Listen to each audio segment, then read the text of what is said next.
Hello, my name is John Rees. I'm a chiropractor based in Ilkley in West Yorkshire. I run my own clinic and have done so for 22 years, I believe. Now, my aim in doing these short little videos, and I always say short videos, which sadly seem to go longer than I wish to, so I will do my best to make this succinct. Is to try and educate people or inform people, and oftentimes it comes about from questions or queries from patients or people I meet out and about. One thing, therefore, people often say is, what's the difference between a chiropractor, an osteopath, and a physiotherapist? Which is a very understandable question to raise because, naturally speaking, if you have three recognized different professions, you'd expect them to be three different things. For instance, in the world of construction, you will have a quantity surveyor, you'll have an architect, you'll have a mechanical and electrical surveyor, and all of those people have different roles, but they come together to make the construction and the built form work. However, in the musculoskeletal world, it is different because ostensibly every osteopath, every chiropractor, every physiotherapist will tell you that they treat the same things. And I say ostensibly, and broadly that's true. So one can say, well, why on earth do we have three different professions? I think that is because they sort of all were born at different times and without any knowledge or interaction necessarily of the other, but they just produced their own desire and specialism. My knowledge of the history of physiotherapy is not as detailed as perhaps it ought to be, but then again, the aim here is not to decry one profession over another, just to give some information to try and clarify matters. I am a chiropractor. Previously, I was an architect, and of course, when I decided to change my career, I had plenty of time to look to see the variables between an osteopath, a chiropractor, and a physiotherapist. And from my perspective, the only reasonable choice was to become a chiropractor.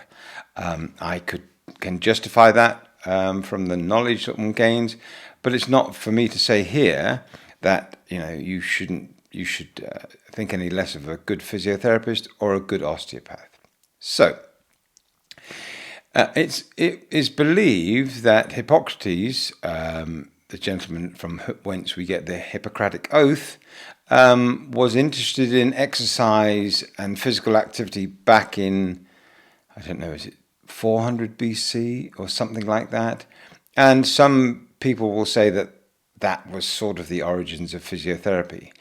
Other people will say that there was a Swedish gentleman in 1813 who realized the benefit of exercise, and physiotherapy has emanated from that. As I say, my knowledge of the history of physiotherapy is limited, so I won't expand further on that, if you don't mind. However, in relation to osteopathy and chiropractic, they are bedfellows, and those of you who have been to both an osteopath and a chiropractor will notice a number of similarities to the methodology of treatment and even to some of the techniques undertaken. And the predominant reason for that is that osteopathy is the earlier profession. It was started in 1882 in America by a gentleman called Andrew Still. He set up his college, and obviously a number of students came, one of whom was a gentleman who clearly understood certain things that Andrew Still was saying, but didn't agree in totality. So 6 years later, in 1888, a chap called B.J. Palmer, who is known as the father of chiropractic, set up his own musculoskeletal medicine course, and the two, osteopathy and chiropractic, sort of ran in tandem, slightly different. back then, the fundamental difference between an osteopath and a chiropractic was based on the difference in philosophy. And back then, we didn't have a word, disease. We had two words, dis and ease. So your body had a dis-ease of a function or something. Osteopaths back then believed that a person's dis-ease, so their dysfunction, was based on a problem with the vascular system, the cardiovascular system. However, chiropractors disagreed with that, and their fundamental philosophy was that the patient's or a person's dis-ease was down to a issue with their neurological system, their nervous system. Now, I think it has been found as time's gone on that those of us who treat musculoskeletal medicine, there is a direct connection between your muscular system, your skeletal system, and your nervous system. So whether that makes the chiropractic philosophy a stronger one back then is a moot point, I suppose. However, back in the turn of the last century, osteopathy and chiropractic were quite strong professions in America, both of whom, as I say, started in America. However, at some stage back then, the American Osteopathic Society or organization believed that they would strengthen their presence in the world of medicine if they got into bed with the American Medical Association, so they joined them. Chiropractic was also invited, but I think was slightly more astute. And sadly, what has happened not long after osteopathy became part of the American Medical Association is that the American Medical Association created a number of restrictions and regulations which ostensibly reduced osteopathy from being anything that could be practically utilized. Chiropractic, on the other hand, stayed independent and thrived as a consequence. As it happens, chiropractic is the third biggest medical profession in the world, next to dentistry and GPs and what have you. Obviously, most chiropractors back in the 60s and early 70s had to be trained in the States because there weren't any colleges in the UK. The first college in the UK, chiropractic-wise, was called the Anglo-European College of Chiropractic, which opened in 1968, and that was located in Bournemouth. And it was called the Anglo-European College because it was the only college in Europe. And for many years that was the case. Then one opened up in South Wales. Others have opened up in Europe, and there's one opened up in Edinburgh most recently. And I think there's one in Surrey, but I don't know. So with regard to the practicalities, training-wise, it takes 3 years to train a physiotherapist. It takes 4 years to train an osteopath, and it takes 5 years to train a chiropractor.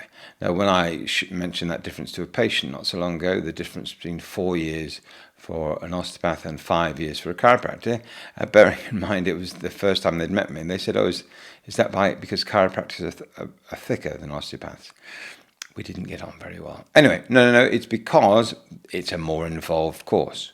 One of the things that you learn as a chiropractor that you don't learn as an osteopath is how to take x-rays, musculoskeletal x-rays, and how to read them. So that adds to your diagnostic skills and your diagnostic ability. Obviously, physios don't have that skill base at all. Generally, people think that physiotherapy is for sports injuries. That's a fallacy.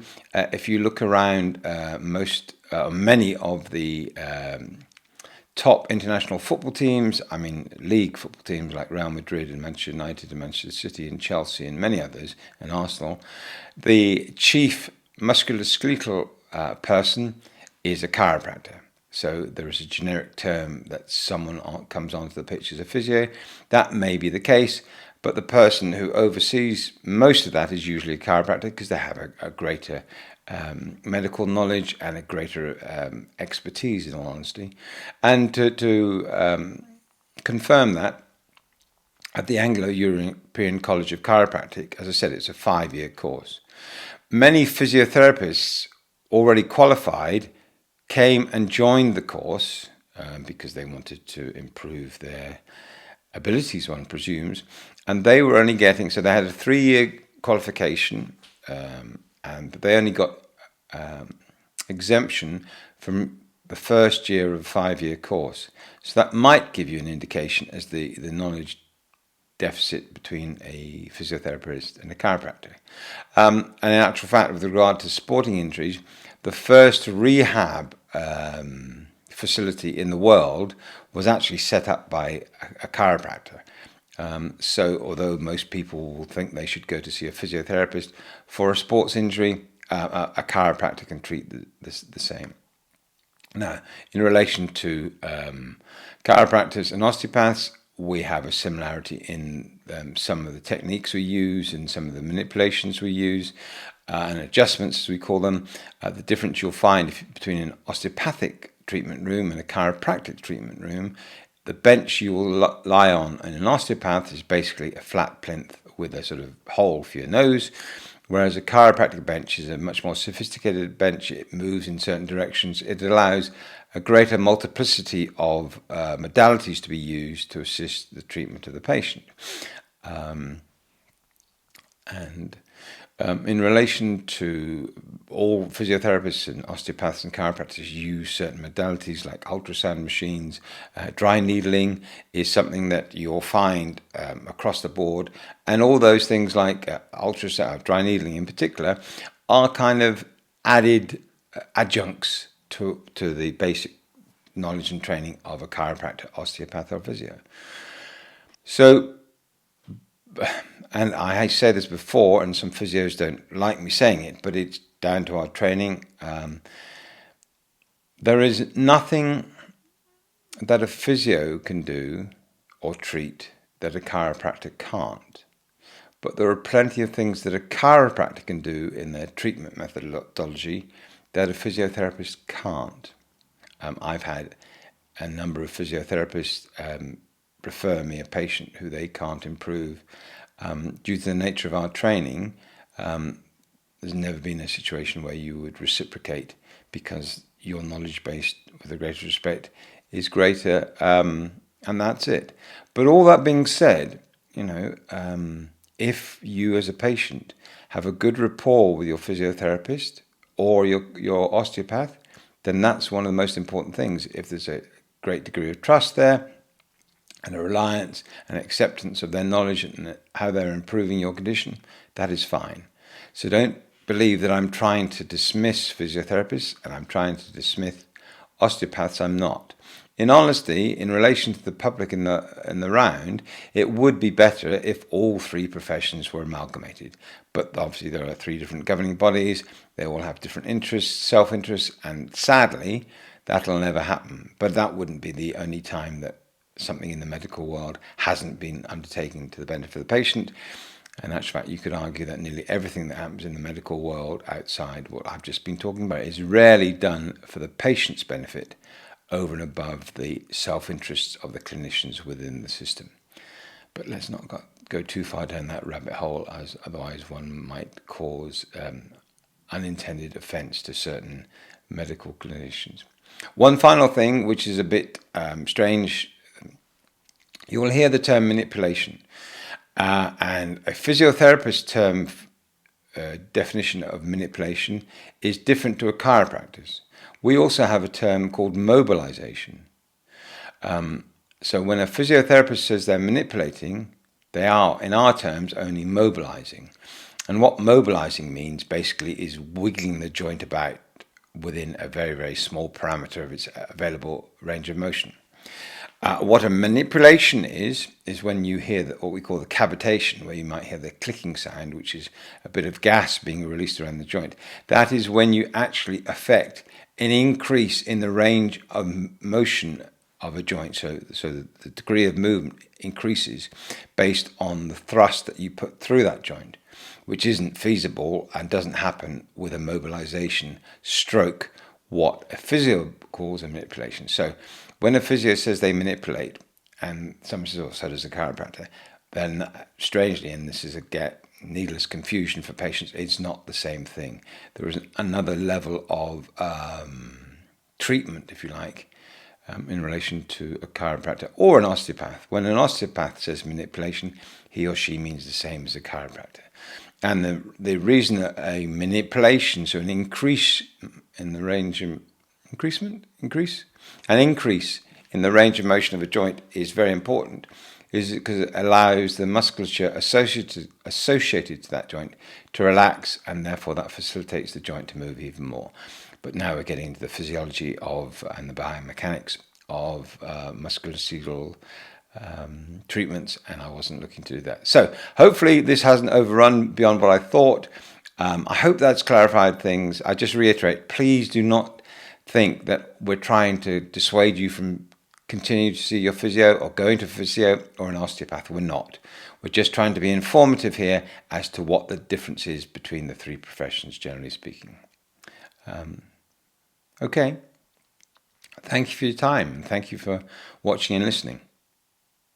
Bye-bye.